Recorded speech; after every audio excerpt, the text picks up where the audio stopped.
Kuya, nakakailang albularyo ka na? Sampu na kuya, kasi from Cagayan, sa Cagayan lang, ilang magagamot na nun, tatlo, sa Isabela. Shout out!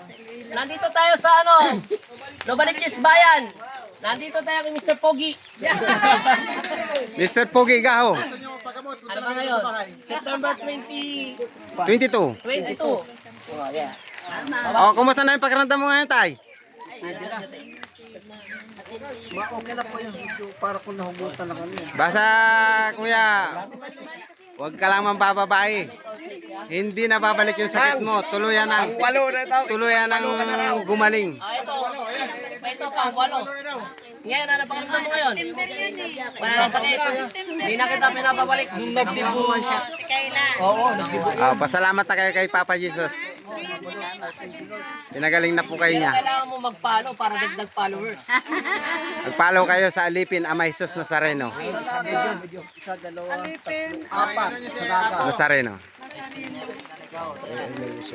Sige guys. Salamat. Salamat po din, at pinagaling na ako ni Apo. Hindi, ang poong Nazareno ang nagpagaling po sa inyo. Magaling. Salamat. Ginamit lang siya po para instrumento para sa kagalingan nyo. Salamat. Si Papa Jesus pa rin ang nagpagaling sa inyo. Sige po, thank you so much. Bye-bye. Thank you, Lord. Thank you. Thank you po yan. Mabalos po yan. Ang sasaya ng mga ngiti nyo, ate ha, kuya. Sige po, thank you, Lord. Bye-bye po. Pa! Pretty pa dito.